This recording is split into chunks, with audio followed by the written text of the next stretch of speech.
Welcome to Roots and Wings Iwachu, where we explore stories that connect Rwandans across generation and borders. Today we reflect on the importance of preserving the history of the 1994 genocide against the Tutsi, and particularly today we will see the role of the Rwandan community abroad in fighting denial, preserving the history, and also telling the truth and pass it on.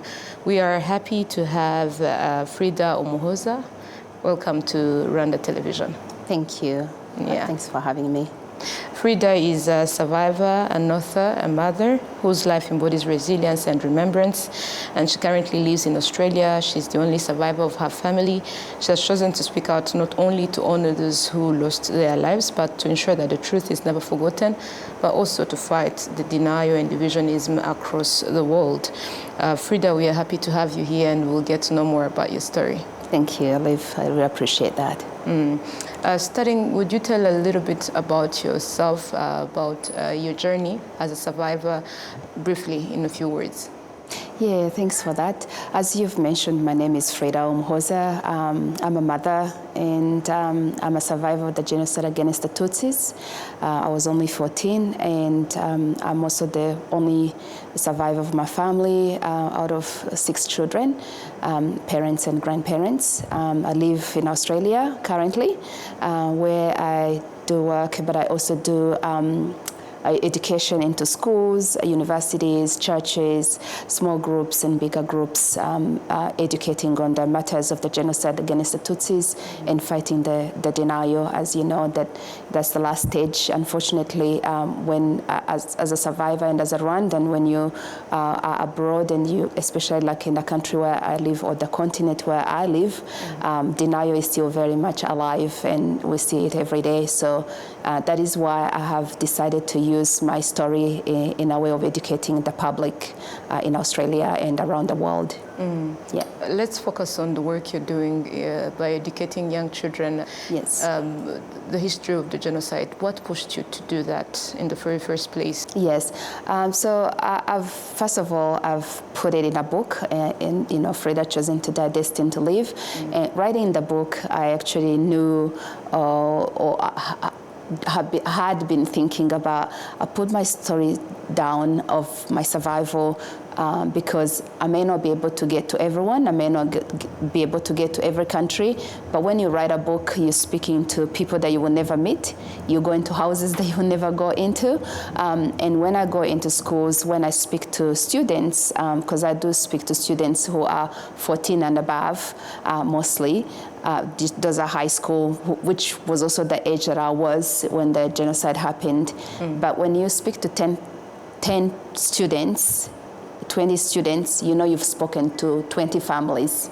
And they go home, they will discuss with their families, and they will tell the true story of a survivor and the true history of Rwanda, on the Rwanda people, the Rwandan people. And then you get to hear from parents. You sometimes also get to hear from other groups that will invite you because you have spoken into schools. So really, my way of educating the public is through my book and through my personal story, and as well as just educating, in a broader way, what happened and how the genocide was, perpetrated against my people, and how it was carried out, and how we're still seeing the genocide denials in our communities where we live in Australia. So those are the channels that I use through the book. Students will read my book, and then I'll go later on to speak to their class and give them a chance and opportunity to ask questions as they have read the book. Sorry. Yeah.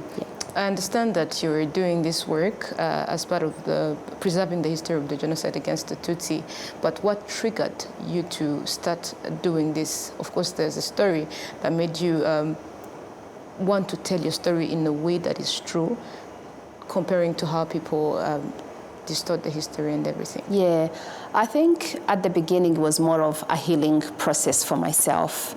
I started writing in a journal when I was about 16. And the journal later on became a book. Later on it became speaking, but it was more of, first of all, the healing process for myself. And then it became also I think the older you get, the older you understand the gravity and the pain that is actually in what we've lived, in how we survived the genocide against the Tutsis and what we've lost. I think the older you get, and then becoming a mother as well, I didn't want my children to grow up and not knowing their history, because my history is their history, and especially when you're raising children abroad as well. So that's their legacy, but also what pushed me the most was also to preserve the memories of my people, memories of my family and other families. We do know that during the commemoration we'll have a lot of families that were wiped out, and no one is there to tell their story, and so I think it was also to keep the memories of our people and to also show the resilience of our country and how our country can rebuild. So those are things, you know, it was to educate, to preserve, and to fight the denial, because when you talk about the denial, we're probably going to fight it for a very, very long time, because we're seeing it even in a younger generation. It has carried on from the perpetrators to their perpetrators' children. And so I think we still have a lot of work to do. But with the book, even if I pass away in however long that God is going to give me here, but my child will have that book. People will have read that story that is written in a book, even when I'm not here anymore, or even when another survivor is not here. So I think those are the reasons to why I chose to write and speak up. Definitely.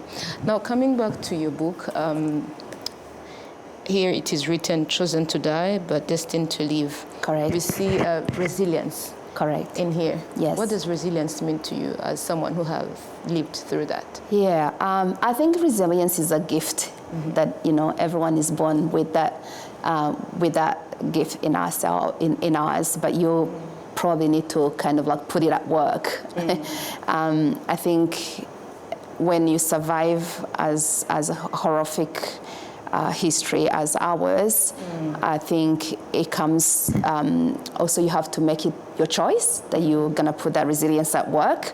It's being able to bounce back and be able to, so it becomes a way of life every single day. You can't say, oh, I've arrived. I actually always tell people that resilience is a school where no one graduates. So today you may wake up and you're stronger, but tomorrow then you're probably feeling a bit fragile and so on, but then that doesn't mean that you don't have that resilience. I think the resilience is being able to bounce back and tell your story, to teach others and pass it on to other people, but as well as living through our traumas as well and allowing ourselves to heal and to use that history to teach the world. Yeah. In your books, this is the second edition, if I recall correctly. Yes. Because the first is the School of Resilience. Yes. In the School of Resilience, and this is the second edition, Chosen to Die and Destined to Live. How forgiveness is such a powerful thing. It's not something that comes directly, if I would say it like that. What gave you the courage to forgive and to move on and to heal? I think forgiveness is a personal journey for everyone, and it's not the same for all of us. And it is a very long journey as well. For me, it was a way of choosing to heal and choosing love instead of hate. I would say that it was also strengthened by my faith as a Christian woman. And I do think that when I chose that path, it was also part of my healing journey, and still is. It is to keep in mind that when you go that road of forgiveness, you're actually doing it no more for the perpetrator, but for yourself, to not live with bitterness and hate in your heart. But also, it is also a crucial part in rebuilding your own life and rebuilding this country. And a lot of survivors who have been able to, to contribute towards that, because someone said, eye for an eye will make the whole world blind. I can only imagine sometimes when on my own, that what if we had carried it on revenge? To this day, our country will not be what it is today. If, you know, the perpetrators that killed our family, if our government had allowed and let survivors take revenge, to this day it will be a circle of killing each other. But taking the road of forgiveness is like you healing yourself, but you're also allowing yourself to step out and to start the journey of rebuilding. It is a very, very hard subject, and I would also say sometimes it's taught in a wrong way. The forgiveness is taught in a wrong way, and survivors will feel like it's opposed or it's just pushed into their throat to do, when no one actually has the right to ask a survivor. You know, like no one has the right to ask a survivor of anything at all. And comments that are made sometimes when, well, you haven't forgiven, or if you give your story, if you give your testimony, I say, well, you haven't forgiven because you should be able to forget. But that's actually part of denial, because the person who denies would want us to forget our history. But our history is what makes us who we are, is what makes this country who we are. So forgiving does not mean forgetting. Yes. And forgiving doesn't mean injustice, that person, because I think what becomes very hard for survivors is that how we introduce the subject of forgiveness. It's like we're telling them, well, you have to forgive and let this person live with no consequences and just, you know, keep doing it. But we need to be able to introduce it in a right way, and in a way that is actually have to do with the survivors than the perpetrators. And I think for me, when I learned that forgiveness is more of, for me, so I can be able to live with no hate, no anger, no bitterness, and I want to wake up every morning and be a better person, a better mother, a better Rwandan. And I think then for me that became easier. But also, like I said at the beginning, being a Christian, knowing that that's what God asks of me, not disregarding or you know what has done to me, but also to just allow that healing journey from God, but also to be able to contribute to this nation and to others in the world as well. Let's come a little bit back on your family. You're the only survivor. Yes. And a few days back, you reburied the bodies of your loved ones, yes, as well as the community of people in Huye district, yes, that lost their lives in the 1994 genocide against the correct, Tutsi, and that was about 500 people, correct, that died during the 1994 genocide against the Tutsi. Yeah. Allow me to ask this question, even if it's a little bit tough. Yeah. What did that mean to you personally, to your healing journey?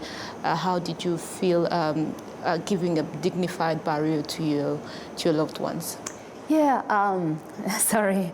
Almost tearing up. I think as a child, when you lose your parents, not actually losing, when your parents are taken away, let's put it that way, when your parents are taken away at a very crucial age, or as a mother, when your children are taken away from you, or as a woman, when your husband is killed right in your face and you barely survive, you know, I think it was a time that 100 days that when the genocide was carrying out, we didn't have the time to mourn. We didn't have the time to bury our people.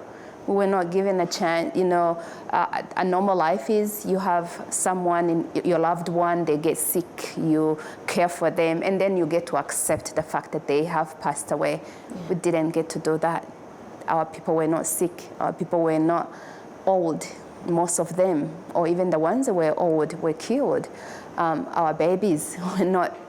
And so reburying our families, being given that chance to rebury your family, is coming to terms with the loss, is very, very crucial for a survivor to be able to bury your loved ones and actually come to terms with accepting that loss.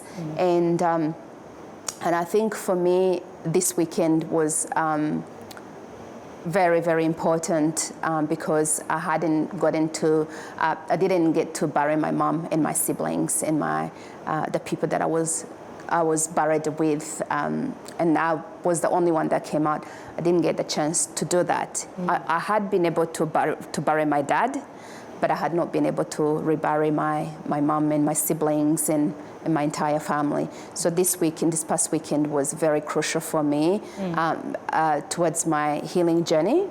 And I think from now on, I at least know that they're in a place where the remainders are safe. It's a very hard thing to do, and to have to come in terms with their remainders and clothes and everything, all those memories that you lost, all those 31 years that you have gone to walk, that I walked on my own and other survivors have walked on their own. So it means a lot to us and to the country of Rwanda and to all the survivors, because there's so many survivors that have not been able to get to bury their loved ones. And I would also encourage, like the government to not encourage the government, but the perpetrators that are out, that have come out of jail or have come to give those, that information, because when you sit on an information, that's also part of denial and part of inflicting pain on a survivor's mental health and life, really. So as you asked, to answer your question, it was very, very crucial part of my life and part of my children's life as well. Yeah. Coming back on the work you're doing of preserving the history of the genocide against the Tutsi, you address young people, 14 and above, in secondary schools. Is that really simple to access those schools? How do you do it? Because it is in another country. Yeah. It is far away from our country. How do you do that? How do you get access to be able to speak about your story to those young children? Yeah, I would say I've been blessed. I've lived in a few countries so far, in a few continents. I lived in the UK, I lived in America, and then now I'm living in Australia. And I would say that I have really been blessed in a way that opportunities to speak do come to me. You ask how I get to them, but I don't apply or write or ask people to invite me. People tell each other. Like I said, when I speak to 10 students, I know I've spoken to 10 families. And when I've spoken to 20 church members, I know that I have spoken to community members. So people tell each other, word of mouth, and I see people invite me, send me an email, or ask me for an interview. And that's how probably my portfolio has probably grown in Australia as well. I've lived in Australia the past 8 years, and speaking in schools and universities and churches has always been word of mouth, where people will reach out and ask me, and a school tells another school, we've had this speaker, you probably want to bring this speaker for your students. So that's how it has been. And then social media, of course, I'm not very big on social media, but social media does also carry out, but mostly because of the book, because the book is out there, people read the book and then they pass it on to each other or tell each other, and then I hear maybe like a principal of the school inviting me to go speak. So that is how I've been able to access schools and universities and churches. Yeah. Still on that, I'm a bit curious. Do you teach only Rwandan young children abroad, or do you speak to the communities also who are not Rwandan, Australian people or other people that are living in Australia? No, I've actually spoken mostly Australian students.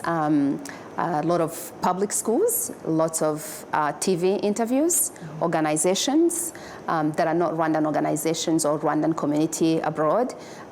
So most of my work has actually been into the Australian communities, where I do go in and educate sometimes people who have never heard even about, haven't heard about Rwanda and don't even know that Rwanda exists sometimes.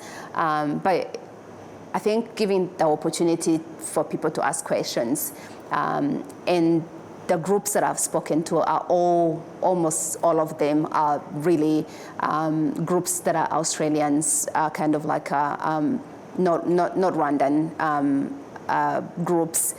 For the Rwandan groups, I think I've spoken at the Kwibukas, where I've been able to give my testimony at the Kwibukas, being one of the organizers for the Kwibuka in my city, in my nation as well. Like last year, we did a commemoration that happened at the Parliament in Canberra, which I was one of the organizers. But most of the groups that I speak to or educate are all Australians. And that is actually even a bigger opportunity, because then they're the ones that don't understand what really happened, and so the people that deny, when they get to them, they give them wrong history, denial, kind of like history. And when they get to hear the truth and they get to read the book and they get to then do more research, and I also recommend films that people can watch in schools or even in the churches so people can learn. So then people will tell each other, and I've seen the results have really been good results. Yeah. Well, would you speak briefly of those results that you've seen since you started your work? Yeah, so I'll give an example of last year when we did the Kwibuka, when we organized the Kwibuka at the Parliament. It was our very first one where the media that was the very first time the media came to our corner. They've always been on the corner of deniers, where they've had platforms to really twist and lie and carry their ideology of the genocide and denial. But when we had the commemoration at the Parliament, we invited officials, government officials. We invited ambassadors. We invited, it was open to the community. It was a free entrance, and then it was also broadcasted on the national television. So that, I think, was a breakthrough for us, because for so many years they had been only lies. The other opportunity I would talk about is also the war memorial that is in Canberra as well. Just few months ago, I had an opportunity to be interviewed and give my testimony, and that war memorial is visited by more than 1 million people a year. And what they had in a memorial was just wrong, was wrong history. It was denial. It didn't talk about the genocide against the Tutsis. So when I visited the memorial, I was quite upset, which made me give the comment to the president or the director of the war memorial. And I did say that I would like to have a chat. I'd like to have a conversation, because my history has been twisted, doesn't represent who I am as a survivor, doesn't represent my country of Rwanda. It tells nothing about our history of the genocide against the Tutsis. So I demand that changes. And indeed, I did get a call back from the director, who sat with me, read my book before he sat with me. And as we talk now, there is a testimony of a survivor in that war memorial, where people will come and learn our history, our real history. And then, of course, we have perpetrators that live in the communities of Australia. Last year, we also had media cover or do a documentary regarding that, where we are asking the government, that we've got perpetrators living in the community. Australia has become a safe haven for perpetrators that come with their families, and they're given opportunities to work and live in Australia while they're preaching again the denial, genocide denial. So that documentary was also watched by a lot of people in Australia, a lot of people outside Australia. And I would say that all those events that I just talked about and more, and when we do the commemoration, all those are pointing or at the goals to fight that denial, because I think when I moved to Australia, I made it a point that I would not exchange words with the deniers, that I would just educate. I'll take the road of educating the public, and the rest will be history. And that's what we've been doing as survivors, as the Rwandan community that works so hard to fight this ideology. And we still have a lot of work, but we are up to the challenge. Yeah. You actually ended up on something that I was about to say. There's still a long way to go in fighting ideology and divisionism around the world. What is your message to the Rwandan community abroad, not only in Australia, because we still see people denying the genocide against the Tutsi, distorting history in various countries around the world? What is your message to the Rwandan community abroad? What do you think are their role in fighting the denial and the ideology of the genocide? Yeah, that's a very good question. I think the job that we have is not to go on social media to exchange words with perpetrators or their children or denialists. The task we have is to educate from wherever country that you live in. Your task is to educate the public and tell the truth, tell your history. Don't be silent.